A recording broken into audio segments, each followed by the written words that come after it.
গত পর্বের ঝটিকা সিমলা সফরের পর অফবিট হিমাচল সিরিজের আজকের পর্বে থাকছে দুটো অপূর্ব জায়গার সন্ধান, যা প্রকৃতিপ্রেমী অখণ্ড শান্তি অন্বেষণকারী যে কোনো মানুষকে ছিটকে দেওয়ার জন্য যথেষ্ট।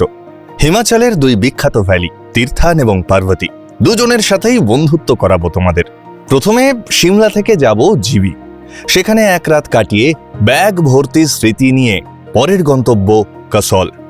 সন্ধান দেব এমন সব জায়গার যেগুলো ভুলেও মিস করা উচিত না। এছাড়া অনিন্দ সুন্দর রোড জার্নি এই গোটা সিরিজের ইউএসপি, সাথে পায়ে হেঁটে জিবি আর কাসলকে ছুঁয়ে দেখার গল্পও তো থাকছে। মোট কথা হিমাচলের হার্টবিট শোনাবো আজ। তাহলে চলো জার্নি শুরু করা যাক। সবার আগে আমি শঙ্খ, তোমাদের হোস্ট, সবাইকে জানাই ওয়েলকাম টু মেঘ পিওনের ভ্লগ।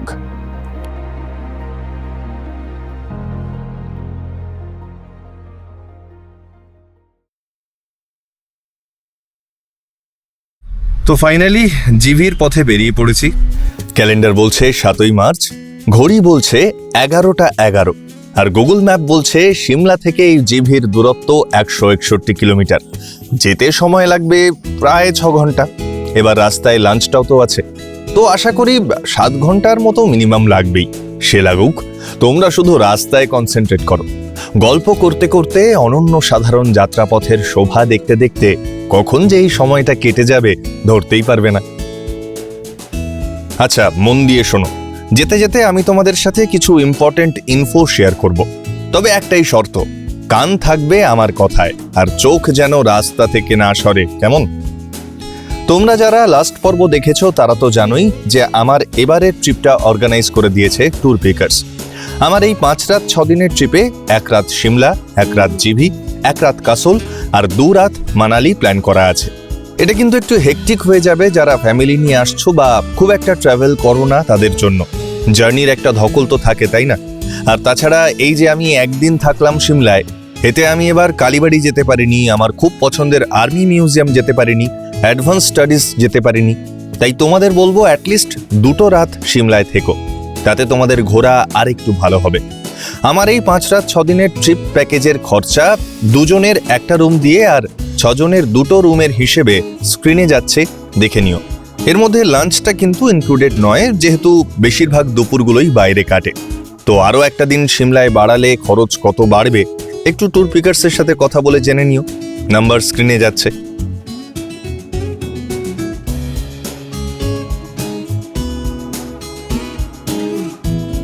এই যে আমরা এইমস ক্রস করছি। এইখানের এই 2 কিলোমিটার মতো একটা খারাপ প্যাচ ছাড়া বাকি রাস্তাটা কিন্তু মাখনের মতো। এই যে 2 লেন থেকে 4 লেনে উঠলাম আমরা। শুরু হয়ে গেল সিমলা মানালি হাইওয়ের সেই টানেলগুলো। আজ এরকম বেশ কিছু টানেল আমাদের পেরোতে হবে। আচ্ছা, তোমরা রোড র্যাশ কারা খেলেছো? দেখো এই জায়গাটার ল্যান্ডস্কেপটা একদম সেরকমই লাগছে না? টোটাল কটা টানেল পেরোচ্ছি গুনতে থাকো, এটা আজকের দ্বিতীয়। তোমাদের কি মনে হয় জানি না, তবে আমার এই টানেলগুলোকে একটা ডাইমেনশন থেকে অন্য ডাইমেনশন যাওয়ার দরজা বলে মনে হয়। টানেলে ঢোকার আগে আবহ একরকম, আর পেরোতেই যেন নতুন জগৎ।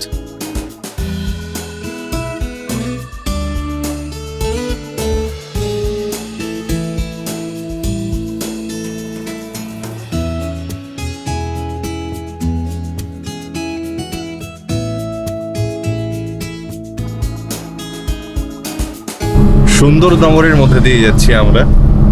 আগেরবারও এই দৃশ্যগুলো দেখেই আমি মোহিত হয়ে গেছিলাম, সেই জন্য আমার মনে হলো জায়গাটা সুন্দরনগর হতে পারে, তাই জিজ্ঞেস করলাম এটা কোন জায়গা দিয়ে যাচ্ছি আমরা।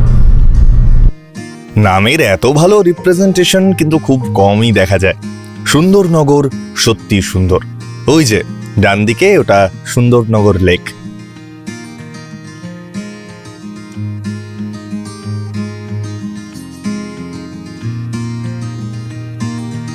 আজকের তৃতীয় টানেল।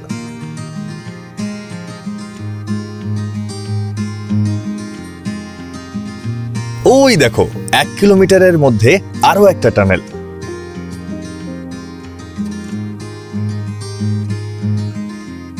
বাঁ দিকে নিচে দেখো ব্যাস নদী, অনেকে বিপাশা নদীও বলে। আমাদের সবার প্রিয় রোথাং পাসের কোনো এক হিমবাহ থেকে এর উৎপত্তি। তারপর মানালি কুল্লু হয়ে আঁকা বাঁকা পথে নিজের খেয়ালে পাঞ্জাবের দিকে বয়ে গেছে।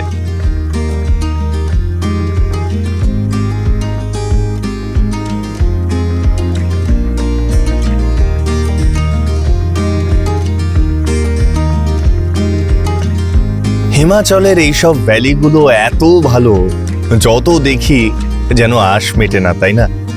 যাই হোক, মনের খিদে মিটলেও পেটের খিদে বেশ টের পাচ্ছি। চলো, ভালো দেখে কোনো একটা ধাবাতে এবার যেতেই হবে।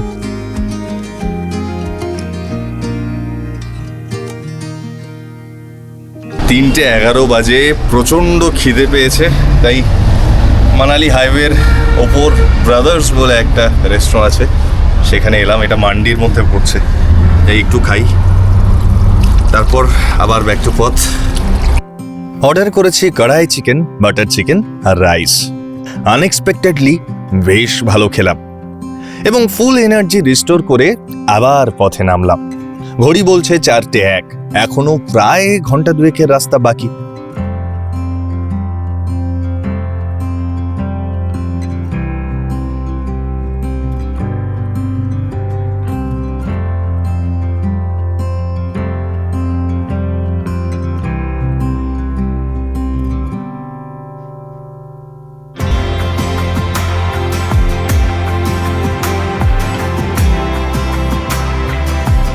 এই যে আমরা পান্ডোর ড্যামে ঢুকছি।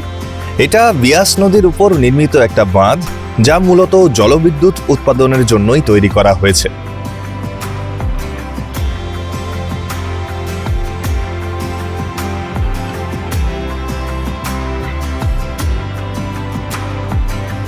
চলে এসেছি পান্ডো ড্যাম। আগেরবারও এখানে দাঁড়িয়েছিলাম, মাঝে মাঝে ব্রেক নেওয়ারও দরকার পড়ে। তাছাড়া এটা প্রপার একটা পয়েন্ট, এখানে রোপওয়েও আছে এবং পান্ডো ড্যামের অসাধারণ সৌন্দর্য আছে। মান্ডি থেকে মানালি যাবার পথে এই ড্যামটা পড়ে। বেসিক্যালি বিয়াস নদীর জলকে ঘুরিয়ে দিয়ে সুন্দরনগরের উপর দিয়ে এবং সেখান থেকে সতলুজ নদীতে নিয়ে যায়। নামটা চেনা লাগছে? এটা সেই সতলুজ নদী যেটা আমরা গত পর্বে তপ্ত পানি বা তাতা পানিতে দেখেছি। অনেকে একে শতদ্রু নামেও চেনে। আজকে পুরো ওয়েদার এমন হয়ে রয়েছে না, এত ধোঁয়াশা বা কুয়াশা, যাই বলবে, ধোঁয়াশাই বলবো। পলিউশন বড্ড বেড়েছে এখানে, যেখানে দেখছি সেখানেই খোঁড়ার কাজ চলছে, জেসিবি দিয়ে কাজ চলছে, ধুলোয় ধুলো। তো আমার মনে হয় এই ধোঁয়াটে পরিবেশ, ধোঁয়াটে আবহ, এটার পেছনে তার একটা বড় ভূমিকা আছে। যেটা সাফার করছে তার জন্য এই জায়গাটার ভিউ, এই জায়গাটার আবহ। মানে আমি আগের বার যা দেখেছিলাম এবার তার 50%ও দেখতে পাচ্ছি না, ডিউ টু দিস ধোঁয়াশা। এই যে চারিদিকে এইরকম হয়ে রয়েছে, ইনফ্যাক্ট পান্ডো ড্যামকেও ভালো করে দেখতে পেলাম না। যাক, কি আর করার, যা পাচ্ছি তাই বা কম কি। চলো যাওয়া যাক। বিকাশ দা, তোমার কেমন লাগছে বলো? তুমি তো ফার্স্ট টাইম। ফার্স্ট টাইম, সবকিছু ভালো লাগে। আমার এখানে খারাপের কোনো জায়গায় দেখতে পাচ্ছি। ব্যাস, আপকা সেকেন্ড টাইম। Second time. আর তোমরা বলো, তোমাদের কেমন লাগছে? কমেন্টে জানাও। এখন তোমরা যারা আমায় চেনো তারা তো জানোই, যারা প্রথমবার দেখছো তাদের বলি, আমার কাছে গন্তব্যের থেকেও এই গন্তব্যে পৌঁছানোর জার্নিটা অনেক অনেক বেশি প্রিয়। তাই আমার গল্পে এই যাত্রাপথ, পথের বাঁকে বাঁকে ওত পেতে থাকা দৃশ্যপটেরাই মুখ্য চরিত্রে অভিনয় করে। তাই তোমাদের যদি লেংদি মনে হয় কি এত রাস্তা দেখাচ্ছে, সময় নষ্ট, প্লিজ স্কিপ করে এগিয়ে মেন ইনফোগুলো দেখে নাও। আর যদি আমার মতোই পাগল হও, ইউ আর মোস্ট ওয়েলকাম। এই যে রাস্তাটার মধ্যে দিয়ে যাচ্ছি এখন আমরা, তোমরাই বলো আলাদা করে কি কোনো স্পটের দরকার পড়ে? এই যে জার্নি, এই জার্নিটাকে যদি উপভোগ করা যায়, আর কি কিছু লাগে? আমি জানি না মানুষের আর কি চাই। এইরকম একটা জার্নি আমি সারাদিন এরকম গাড়িতে থাকতে পারি যদি এইরকম দৃশ্যপট চোখের সামনে পাস হতে থাকে। যাই হোক, রাস্তায় কনসেন্ট্রেট করি।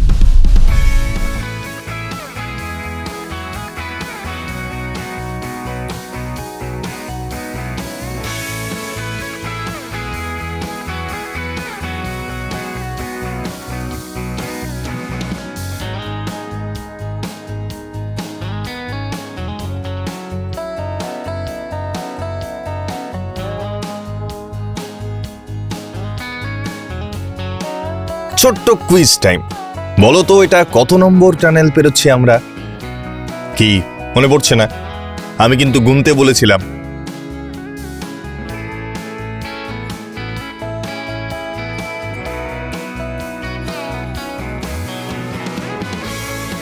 আমরা মান্ডি ডিস্ট্রিক্টে ঢুকে গেছি। এই জায়গাটার নাম থালাউট। আমাদের আজকের গন্তব্য তীর্থান ভ্যালি, আর খুব দূরে নয়।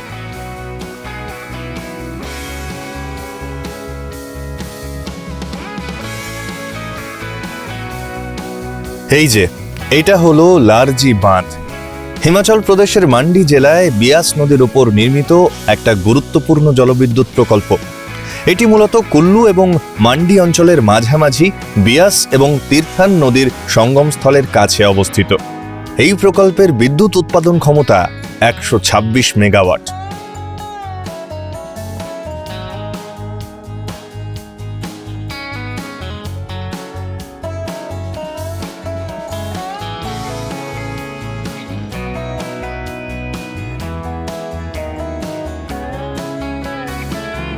এই যে নিচে যে নদীটা দেখছো, এই নদীটার নাম সাইঞ্চ বা সাঁচ।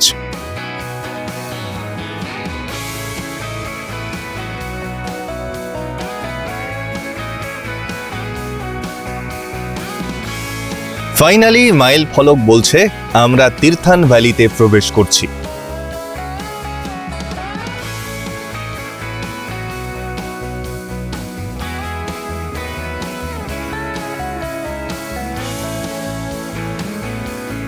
এই হলো তীর্থান নদী।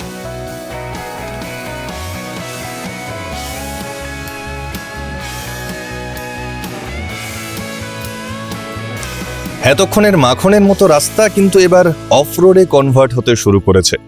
রবি ভাই বলছে বাকি রাস্তাটা এরকম নরমে গরমেই চলবে, কিন্তু ওই যে কথায় বলে না, difficult road often leads to a beautiful destination.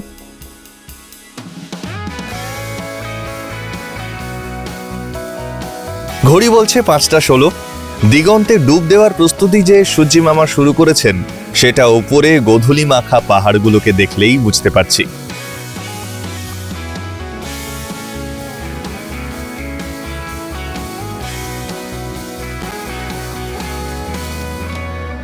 GV যাওয়ার যে রাস্তাটা, সেই রাস্তাটা দেখে আরো এক্সাইটেড লাগছে। কারণ রাস্তা যদি এরকম হয়, খারাপ রাস্তা তো ডেস্টিনেশনটা ভালো হওয়ার চান্স অনেক অনেক বেড়ে যায় আর কি, মানে মন তাই বলে আর কি। যাই হোক, এখন দাঁড়িয়েছে অন্য একটা কারণে জল ভরতে। এখান থেকে রাস্তার ধারে এরকম জল নামছে, এটা খাওয়ার জল। ঠিক আছে দা, বলো খেয়ে দেখো তো কেমন জল।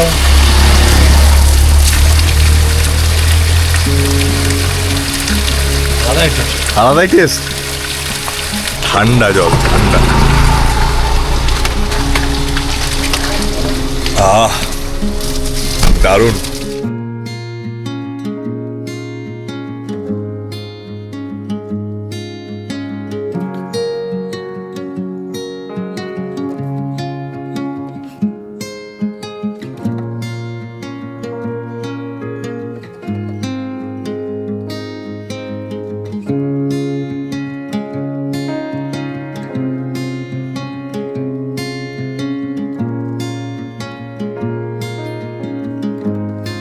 যত এগোচ্ছি রাস্তা খারাপ থেকে খারাপতর হচ্ছে, আর আমার এক্সাইটমেন্ট আরো বাড়ছে।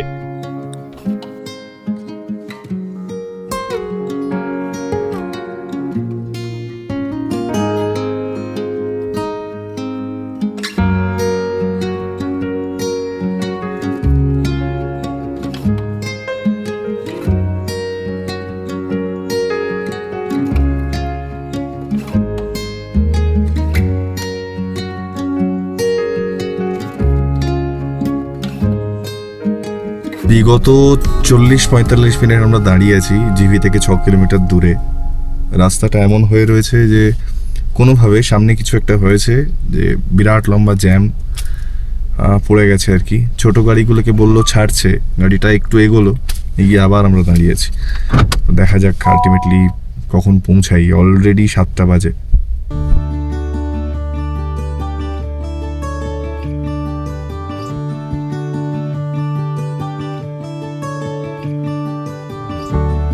রাস্তায় এত ধুলো যে কাঁচ খোলারও জো নেই, তার উপর এইসব রাস্তায় এরকম সন্ধ্যায় চলাটাও বেশ রিস্কি।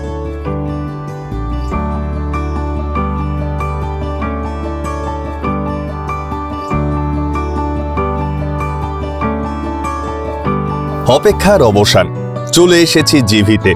একটু এগোতে না এগোতেই সার দিয়ে সব ক্যাফে দেখতে পাচ্ছি, যা বুঝলাম এখানে বেশ হ্যাপেনিং একটা ইভিনিং লাইফ আছে।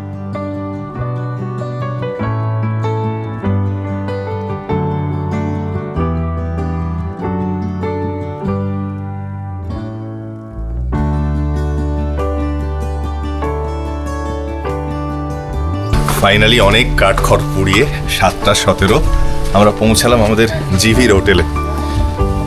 এবার ঘর কেমন, অ্যামিনিটিস কেমন, এখানকার খাওয়া দাওয়া কেমন, সব বলবো। চেক ইন প্রসিডিওর কমপ্লিট, চলো এবার ঘরটা একটু দেখাই। এই হচ্ছে ফার্স্ট ইমপ্রেশন। আহা, দারুণ! ছবিতে দেখেছিলাম, ঘরে ঢুকেও অপূর্ব লাগছে। ভাইবটা খুব ভালো, বিশেষ করে এই পাইন উডের কাজটা আমার পার্সোনালি ভীষণ ভীষণ পছন্দের। আচ্ছা, ঢুকেই এদিকে একটা কিং সাইজ খাট, ওদিকে দুটো বেডসাইড টেবিল রয়েছে, ওখানে ইলেকট্রিক কেটেল দেওয়া, এখানে ইন্টারকম রয়েছে, এদিকে একটা সোফা চেয়ার, এখানে একটা সোফা চেয়ার, মাঝখানে একটা টি টেবিল রয়েছে। বাইরের দিকটা পরে দেখাচ্ছি, এটা পুরোটা কাঁচের একটা ভিউ উইন্ডো, এখানে দরজা রয়েছে, এদিকটা পরে যাব। এদিকে ঘুরলে এখানে টিভি রয়েছে, একটা ওয়ার্ড্রব, প্রসাধনের জন্য আয়না। আর এই ঘর থেকে এই যে জানলাটা, এটা কিন্তু ওয়াশরুমের ভেতর দেখা যাচ্ছে, এখানে পর্দা রয়েছে অবশ্যই, একটু ভেতরটা দেখাই। এই হচ্ছে ওয়াশরুম, বিরাট একটা ওয়াশরুম, ভীষণ ভীষণ সুন্দর রুচিসম্মত একটা ওয়াশরুম, ক্লিন পরিষ্কার একদম। এখানে বেসিন রয়েছে, এখানে আয়না রয়েছে, এখানে টাওয়েল টাঙানোর হ্যাঙ্গার রয়েছে, শাওয়ার রয়েছে, দুখানা টাওয়েল দিয়েছেন ওনারা, এখানে গিজার রয়েছে, আর এদিকে ওয়েস্টার্ন কামোড। আর বাথরুম থেকে এই হচ্ছে ঘরের ভিউ। ওভারঅল রুমটা যে দারুণ, হোটেলটাও যে ফাটাফাটি, এটা নিয়ে আমার আর কোনো সংশয় নেই। চলো একটু বাইরে এটা দেখাই।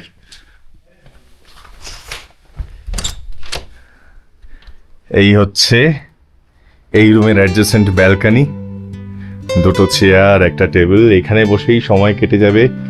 আপাতত পাহাড়ের আনাচে কানাচে জমে থাকা আলোদের দেখতে পাচ্ছি, নিচে নদীর গান শুনতে পাচ্ছি। কালকে সকালের অপেক্ষা, এখান থেকে কি ভিউ পাবো সেটাই দেখার। দারুণ না এই জায়গাটা, এত ভালো। আহা, দেখা যাক, হাতে সময় বেশি নেই। কালকেও সকালবেলা এখান থেকে তাড়াতাড়ি বেরোতে হবে, কারণ প্রচুর জ্যাম হচ্ছে। আসার সময়ও আটকেছি, একজন স্থানীয় দাদা বললো যত সকালে পারো বেরিয়ে যেও, কিন্তু স্টিল কিছু তো এক্সপ্লোর করতে হবে। জিভিকে একটু পায়ে হেঁটে না এক্সপ্লোর করলে ঠিক নিজের পোষাবে না আর কি, তাই সেটা করব। চলো একটু ফ্রেশ হয়ে নিই, অনেক ধকল করে এলাম। সন্ধেবেলায় আশেপাশের কোনো একটা ক্যাফেতে যাব, কিছু স্ন্যাক্স খাবো, তারপর রাত্রে ডিনার এখানে করবো।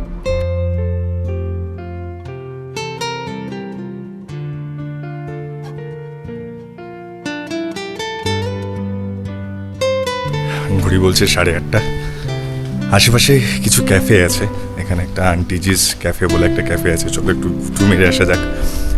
এখানকার সন্ধেবেলা তোমরা এলে কি কি করার আছে আর কি, সেই জিনিসটা একটু দেখার চেষ্টা করি। চলো, বেশ ঠান্ডা ঠান্ডা হাওয়া দিচ্ছে। জিভি অত্যন্ত নিরিবিলি নিরালা একটা জায়গা, সন্ধ্যের পর প্রায় কিছুই করার থাকে না, তাই এখানে বেশ কিছু ক্যাফে আছে দেখলাম। তো সেরকমই একটা ক্যাফে, এই যে আমি যার সামনে দাঁড়িয়ে আছি, যে ক্যাফের আলোতে আমার মুখ উদ্ভাসিত। এই ক্যাফেটা আমাদের হোটেল থেকে 100 মিটারও না, খুব সুন্দর করে সাজানো এবং আবহাওয়াটা বেশ ভালো। চলো যাওয়া যাক, কি পাওয়া যায় দেখি।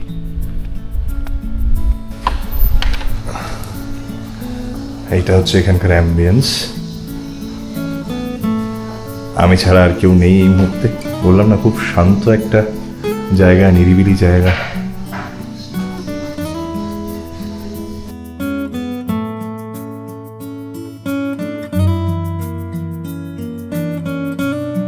অর্ডার করেছি এখানকার স্পেশাল ম্যাগি, বেশ সময় নিয়ে বানিয়েছে, খেয়ে দেখি।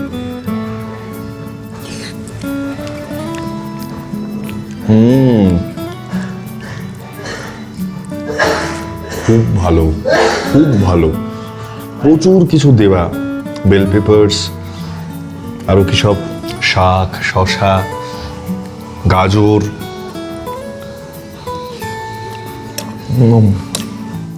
হোটেল থেকে ডিনারের আয়োজনে ছিল সাদা ভাত, ডাল, মটর পনির, চিকেন আর শেষ পাতে শিমুয়ের পায়েস। প্রত্যেকটা আইটেম ভীষণ ভীষণ ভালো হয়েছে। এরকম একটা জায়গা পেয়েছি, এত ভালো একটা ব্যালকনি আছে, তার সদ্ব্যবহার না করলে চলে। তাই পছন্দের গানের প্লেলিস্ট আর স্পিকার নিয়ে বসে পড়লাম। আর আমার সবচেয়ে পছন্দের গান কোনটা বলতো? মৌসুমী ভৌমিকের আমি শুনেছি সেদিন তুমি। এই আবহের সাথেও গানটা যে কি ভালো লাগছে।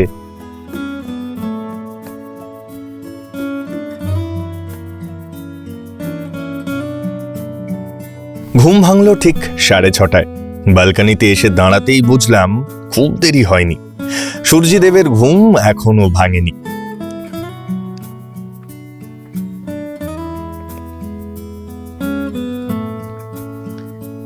চলো এবার পায়ে হেঁটে এক্সপ্লোরের পালা জিভিকে।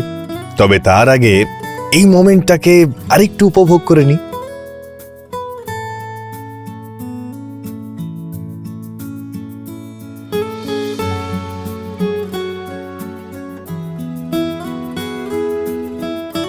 পায়ে হেঁটে এক্সপ্লোর করতে বেরিয়ে পড়েছি। কনস্ট্যান্ট একটা জলের আওয়াজ পাচ্ছ? এটা আমি কালকে ভেবেছিলাম নদী, কিন্তু খুব সম্ভবত নদী নয়, সামনে কোনো একটা ওয়াটারফলস আছে। যাওয়া যাক।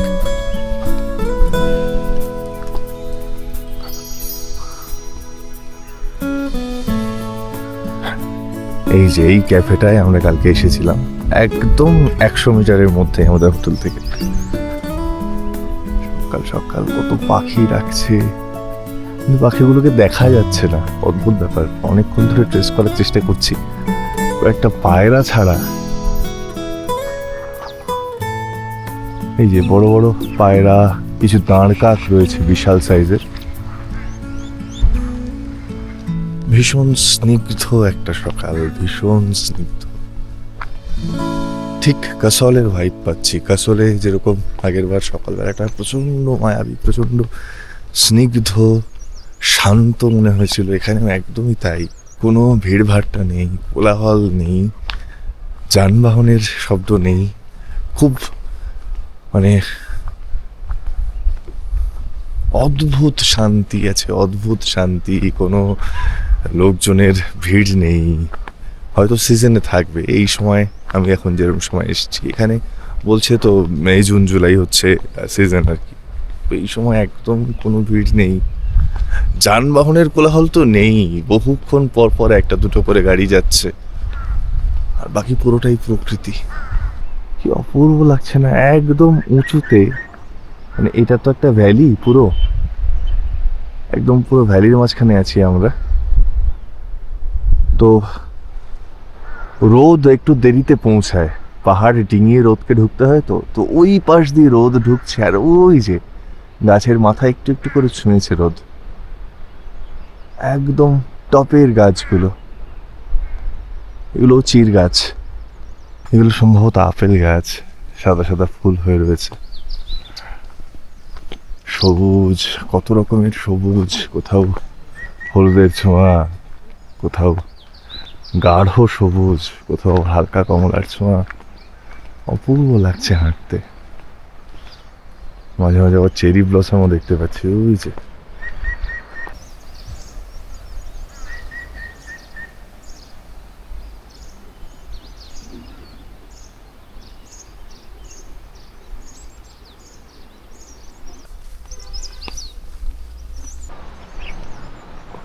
কত পাখি, যে কত পাখি ডাকছে, বাপরে বাপ। আহা,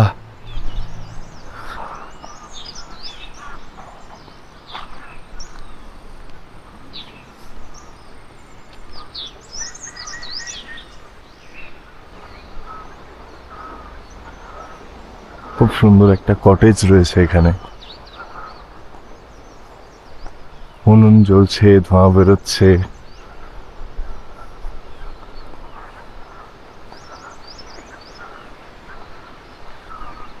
ওই যে নিচে জলের ধারা বইছে, জলের গান শোনা যাচ্ছে।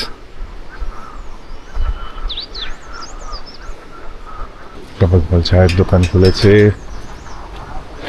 আস্তে আস্তে জিভি জেগে উঠছে।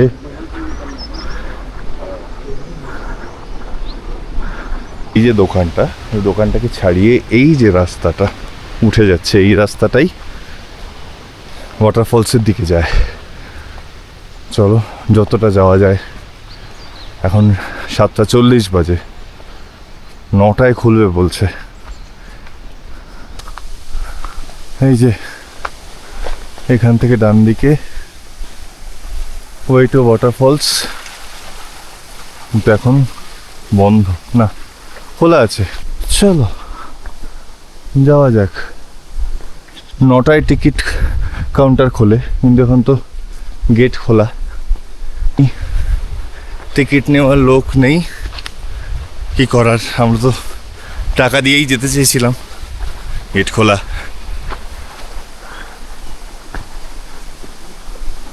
এখানকার জাস্ট অ্যাম্বিয়েন্সটা ভাবো। উফ, ওই যে গেটটা পেরোলাম আর এই ভেতরে ঢুকেই না পুরো অ্যাম্বিয়েন্সটাই পাল্টে গেল। আরও বেশি ঘন জঙ্গল, জলের আওয়াজ আরও কয়েক গুণে বেশি, পাখির আওয়াজ অনেক গুণ বেশি। আহা, ওয়াটারফলসে এখন জল থাকার কথা খুব বেশি নয়, তাও যাওয়া যাক। এরকম ছোট ছোট কাঠের ব্রিজ করা বা কাঠের সাঁকো বলা যায়।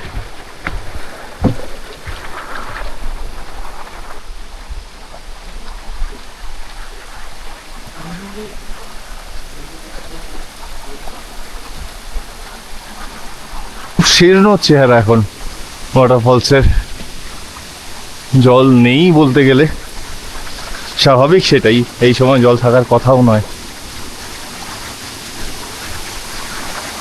এই হচ্ছে ওয়াটারফলসের চেহারা। আবারও বলছি, এটা বর্ষার জায়গা। বর্ষাকালে জিভি এসো, মে জুন জুলাই বা আফটার সেপ্টেম্বর, অপূর্ব লাগবে।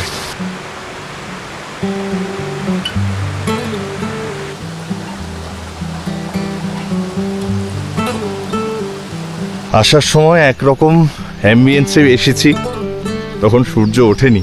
এই সূর্য ওঠার পর এই জায়গাটা এরকম লাগছে। আমাদের ছায়া পাথরে পড়ছে, বিকাশ দা আমার ছায়া।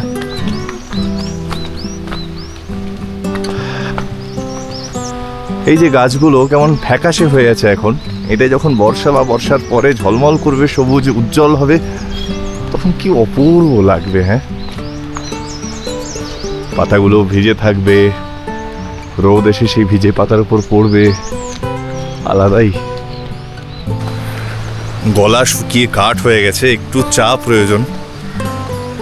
এখানে আঙ্কেলের দোকানে এসছি, এই যে কেমন আছে আঙ্কেল। মিষ্টি কম দিতে বলার পরেও যে চাটা উনি খাওয়ালেন সেটা চা কম, চিনির শরবত বেশি। যেতে ইচ্ছে করছে না, কিন্তু কিছু করার নেই, যেতে হবে। কি যে অপূর্ব ফ্রেমস সব দেখতে পাচ্ছি। এইটা দেখো, সাদা সাদা ফুল, গোলাপি টাচ, কত কিছু হয়ে রয়েছে। আহা,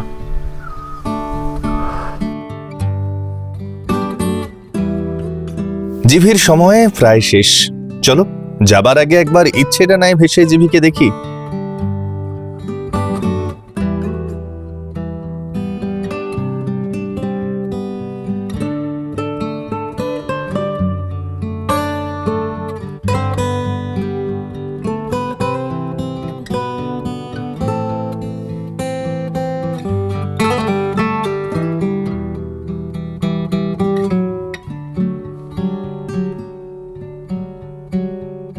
चलिए रवि भैया, चलो चलते हैं। चलो चलो अब चलेंगे कसोल। একদম। কিন্তু জিভি এলে আমার মনে হয় মিনিমাম 2 দিন এখানে থাকতে হবে, একদিনে পোষালো না। জিভির যে মেন সাইট সিন গুলো, সেগুলো কিন্তু সবই পায়ে হেঁটে ট্রেক করে উঠতে হয়, তো তার জন্য একটা গোটা দিন লাগে।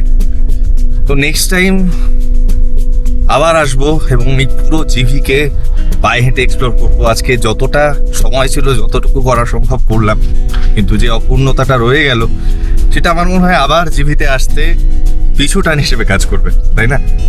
চলো নেক্সট গন্তব্য কাসল। সেটাও আমার খুব খুব কাছের জায়গা, খুব প্রিয় জায়গা। ওই যে নদীর পাড়, নদীর গান, পার্বতী নদী। যাওয়া যাক।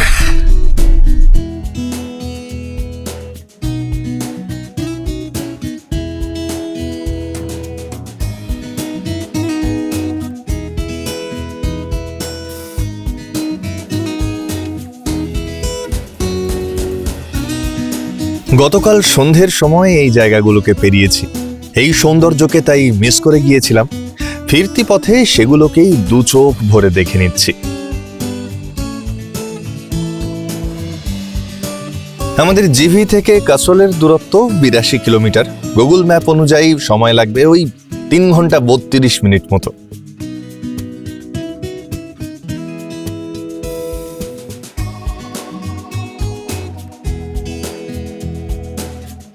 উফ, তোমরা ফ্রেমটা দেখছো, ল্যান্ডস্কেপটা দেখছো?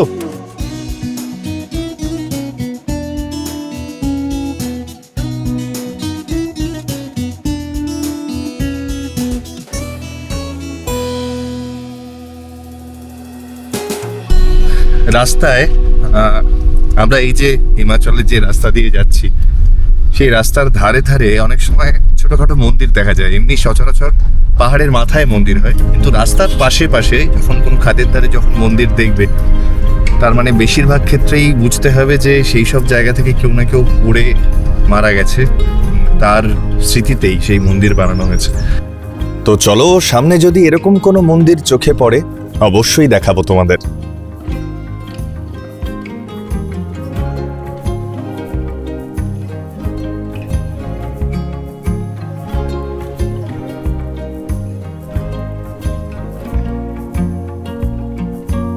এই যে টানেলটা দেখছো, আমি যতদূর শুনেছি এটা এখানকার সব থেকে পুরনো টানেল, সেই ব্রিটিশ আমলের এবং হাতে খোঁড়া।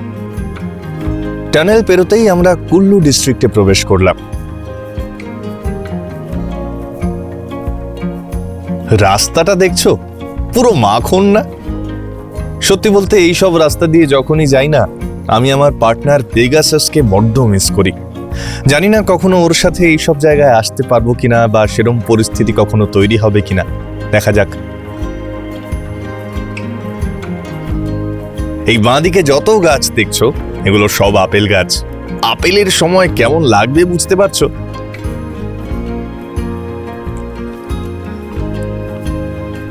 এই যে মানালি হাইওয়ে ছেড়ে এবার আমরা ঢুকছি পার্বতী ভ্যালির রাস্তায়।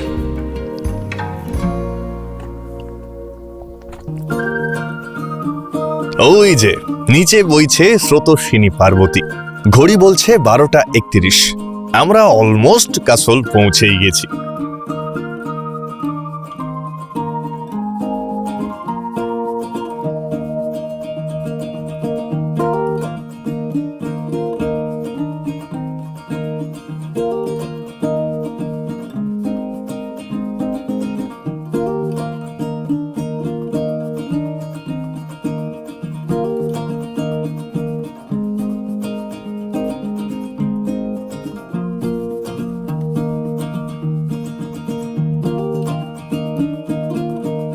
তোমাদের একটু আগে যে মন্দিরগুলোর কথা বলছিলাম, এই মন্দিরটাও সম্ভবত সেরকমই কারুর স্মৃতির উদ্দেশ্যে বানানো মন্দির।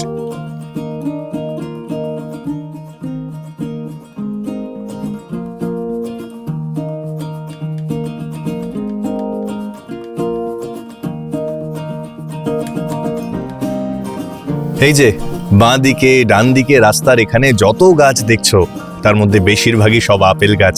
এখানে আপেল চাষ হয়। আর এই যে আমরা অলমোস্ট আমাদের হোটেলের কাছে পৌঁছেই গেছি। তবে এখন বাজে 12:31। হোটেলে ঢোকার কোনো ইচ্ছে নেই, বরং চলো আমার খুব পছন্দের একটা জায়গায় তোমাদের নিয়ে যাই।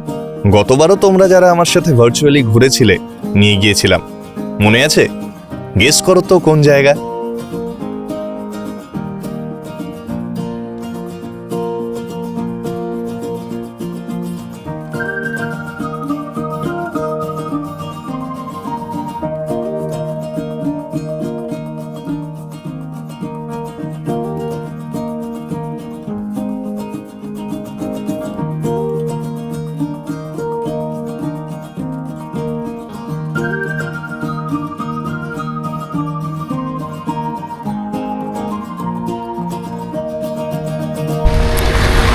আমাদের হোটেলকে পিছনে ফেলে আমরা একটু এগিয়ে এসেছি, এখনই হোটেলে ঢুকতে ইচ্ছে করছে না।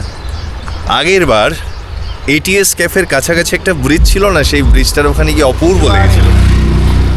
তো এবারও আগে সেখানে যাব, কিছুটা সময় কাটাবো, তারপর হোটেলে ঢুকবো। শুধু যেটা বেমানান লাগছে এখানকার রাস্তার ধুলো, এত ধুলো। একটু বৃষ্টি পড়ে গেলে ভালো মতো বৃষ্টিতে এই ধুলোগুলো ধুয়ে যেত, সবুজগুলো আরও সবুজ হতো, আর ফাটাফাটি লাগতো।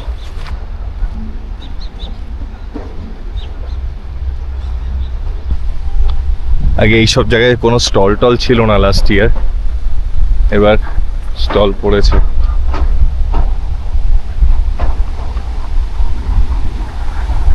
এই হচ্ছে পার্বতী নদী। আহা,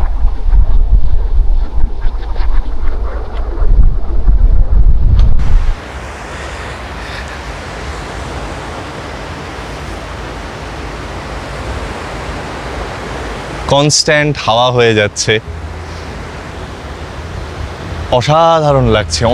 অনেকক্ষণ দাঁড়িয়ে আছি এখানে। এই জায়গাটা হচ্ছে, তোমরা যারা আসবে, এটিএস ক্যাফে বলে এখানকার একটা বিখ্যাত ক্যাফে আছে। সেই ক্যাফের লোকেশন মেরো, ক্যাফের যে রাস্তাটা দিয়ে ক্যাফে যেতে হয় সেই রাস্তা থেকে নেমেই এই জায়গাটা পড়ে। পার্বতী নদীর শব্দ অনবরত আসছে কানে। আর আমার ঠিক পেছনে একটা বরফে মোড়া পাহাড় রয়েছে, পুরোপুরি বরফে না হলেও ইতিউতি বরফের ছোপ আছে। আর ঠান্ডা জলো হাওয়া বইছে এই কাছলের পার্বতী নদীর খাঁড়ি দিয়ে। আলাদাই জায়গা।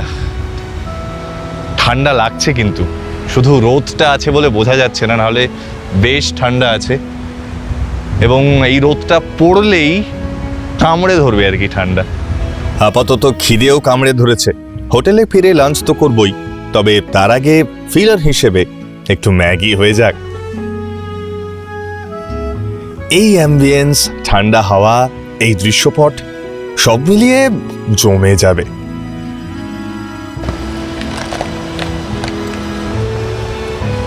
Thank you.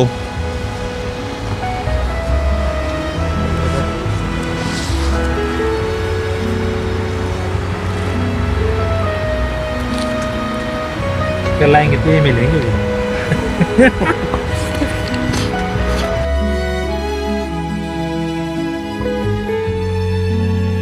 দুটো 41 বাজে, পৌঁছে গেছি আমাদের হোটেল মিড অর্কার্ড। তো এখান থেকে ভিউটা একবার দেখাই। এই হচ্ছে এখান থেকে ভিউ। চলো এবার যাই, রুম টুম কেমন সেগুলো একটু দেখি, চেক ইন সারি।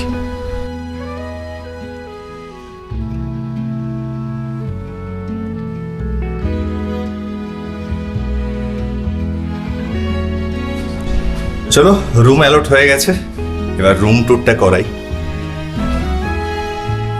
এই হচ্ছে ঘর। আহা, ঢোকেই একটা কিং সাইজ বেড। এই পুরোটাই হচ্ছে কাঁচের ভিউ উইন্ডো আর কি। এদিকে জামা কাপড় ঝোলানোর র্যাক রয়েছে, জায়গা রয়েছে, এখানে টিভি রয়েছে, এদিকে প্রসাধনের আয়না রয়েছে। এই হলো বাথরুম, বেশ বড়, পরিষ্কার পরিচ্ছন্ন বাথরুম। একটা ভালো হোটেলে যা যা অ্যামেনিটিস থাকা দরকার তার সবই আছে এখানে। এদিকে দুটো চেয়ার রয়েছে, মাঝখানে টি টেবিল রয়েছে, এখানে এলাকা একটা মেনু দেওয়া রয়েছে। আর এদিকে এইটা হচ্ছে আমার ভিউ উইন্ডো, এখান থেকে নদীর ভিউ। বাইরে একটা বেতের চেয়ার দেখতে পাচ্ছি, একটা না দুটো আছে সম্ভবত। এইটা হচ্ছে ব্যালকনি, অদ্ভুত সুন্দর একটা ব্যালকনি। এখান থেকে যে ভিউটা সামনে দেখতে পাচ্ছি না, লাখ টাকার ভিউ। লাখ টাকা বললেও বোধহয় কম বলা হবে। বিরাট পাহাড় পাঁচিলের মতো দাঁড়িয়ে আছে সামনে, পুরো ভিউটাকে জাস্ট মেসমারাইজিং করে দিয়েছে। কিছু চিল উঠছে, আর ঠিক পেছনে ওই যে পাহাড়ের গায়ে বরফ দেখা যাচ্ছে। সামনেই পার্বতী নদী, নদীর জলের কলতান তোমরা শুনতে পাচ্ছ আশা করি। হাওয়া হচ্ছে রীতিমতো, চেরি ব্লসম গাছ দেখতে পাচ্ছি, আপেল গাছ দেখতে পাচ্ছি। কোনো কথা হবে না, দারুণ দারুণ। এরম লোকেশনে না চুপ করে সারাটা দিন কাটিয়ে দেওয়া যায়। ওই যে কমলা ছোঁয়া লাগছে পাহাড়ের গায়ে।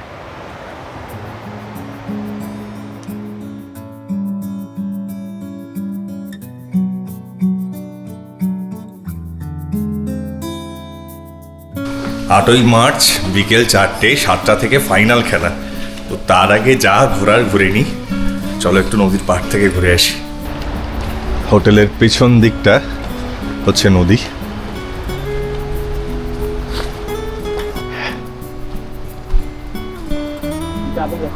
হ্যাঁ, এই হচ্ছে নদীতে যাওয়ার রাস্তা।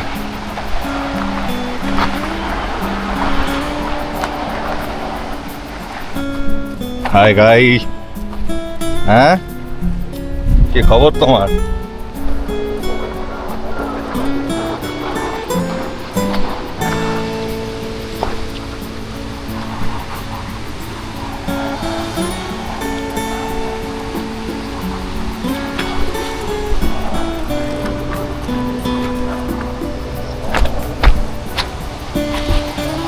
এবার দে, এখান দে।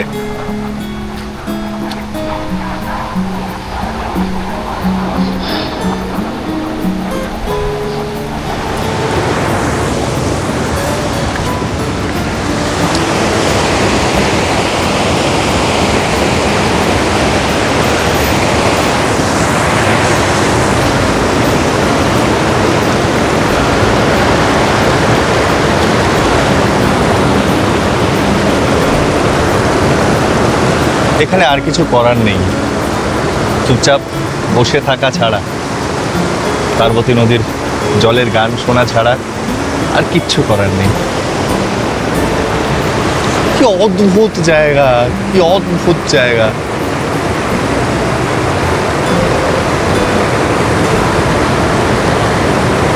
হাওয়া হচ্ছে, হাওয়া, মিষ্টি হাওয়া। এই ভিউটা, আমার পেছনে যে ব্যাকড্রপটা রয়েছে, সারাক্ষণ দেখে যেতে ইচ্ছে করে, তাই না? আসল যতবার আসবো একইভাবে প্রেমে ফেলবে।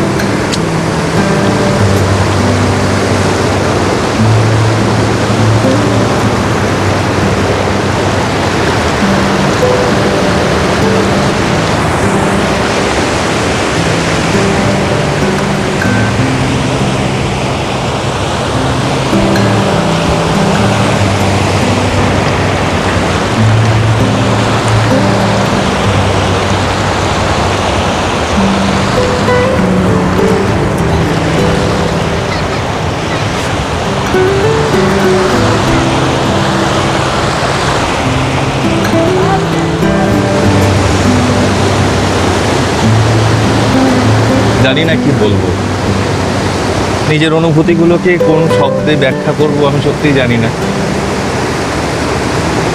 কি যে অপূর্ব লাগছে। ঘন্টা দেড়েক হয়ে গেছে আমি আর বিকাশদার সামনের পাথরটায়, আর আমি এখানে বসে আছি। সূর্য ডুবতে এখনো বেশ কিছুটা সময় বাকি। এই যে জলের যে গান, জলের যে উচ্ছ্বাস, উচ্ছ্বাস ভরা গান, কি তোলপাড় করে জানো তো মাঝে মাঝে ভাবলে ভেতরটা। মানে এইরকম একটা জায়গা, এইরকম সৌন্দর্য ভগবান সাজিয়ে রেখেছে, কোনোদিন দেখবো স্বপ্নেও ভাবিনি। আবারও তোমাদের কাছে অত্যন্ত কৃতজ্ঞ আমি যে তোমাদের দৌলতে এইরকম জায়গা, একবারের জায়গায় দুবার দেখা হচ্ছে, হয়তো ভবিষ্যতে আবারও আসবো। না এসে থাকতে পারা যায় না, তাই তোমাদেরও রিকোয়েস্ট করব, পয়সা জমাও, টাকা জমাও, সেগুলো মেমোরি জমাতে খরচ করো। কিচ্ছু থাকবে না, আমরা কিচ্ছু নিয়ে যাব না। এই মুহূর্তগুলো শেষ দিন পর্যন্ত আমাদের সাথে থাকবে, শুধু এই মুহূর্তগুলোই থাকবে, আর কিচ্ছু থাকবে না। কার ব্যাংক ব্যালেন্সে কত টাকা জমা পড়লো, কার কটা অ্যাসেট হলো, কার কটা গাড়ি হলো, বাড়ি হলো, কিচ্ছু ম্যাটার করে না, বিশ্বাস করো, কিচ্ছু ম্যাটার করে না। সেটা তোমরাও খুব ভালো করে জানো।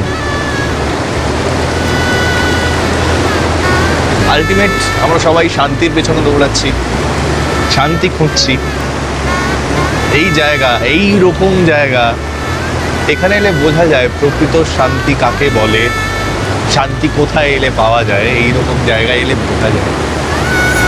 কাসল আবারও মুগ্ধ করলো, আবারও নতুন করে বিরাট বড় করে প্রেমে পড়লাম কাসলের পার্বতী নদীর, এই পার্বতী ভ্যালির। জানি না, কিচ্ছু বলার নেই আমার, কিচ্ছু বলার নেই।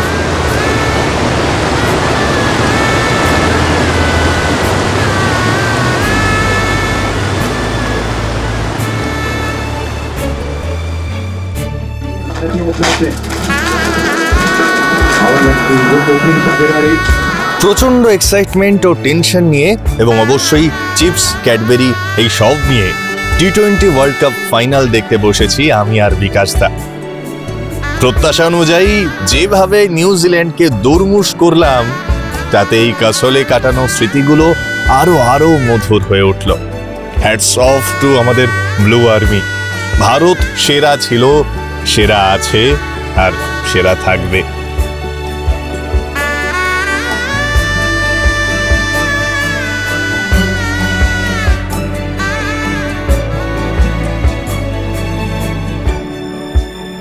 ভীষণ ফুরফুরে মন নিয়ে খেলা শেষে যখন ব্যালকনিতে এসে দাঁড়ালাম, একটা মন কেমনও গ্রাস করতে শুরু করলো। কাসলের সময় শেষের ঘন্টা শুনেই বোধ হয়। যাই হোক, সব ভালোরই তো শেষ থাকে, তাই না? কাসলের পর্ব তাই এই পর্যন্তই। তোমাদের কেমন লাগলো জানিও কমেন্টে। ভালো লাগলে লাইক করো, যাদের সাথে এখানে সময় কাটাতে চাও তাদেরকে শেয়ার করো। আর যারা আজ প্রথম আমায় দেখলে তাদের বলি, আমি কিন্তু প্রত্যেক সোমবার সকাল 9:30টায় নতুন গল্প নিয়ে হাজির হই। তাই চাইলে তোমরা সাবস্ক্রাইব করতে পারো যদি ভালো লাগে, তবেই। কোনো জোরাজুরি নেই কিন্তু। দেখা হচ্ছে আবার সামনের সোমবার। সবাই ভালো থেকো, সুস্থ থেকো আর আমার অপেক্ষায় থেকো। আজকের মতো মেক পিয়ন সাইনিং অফ।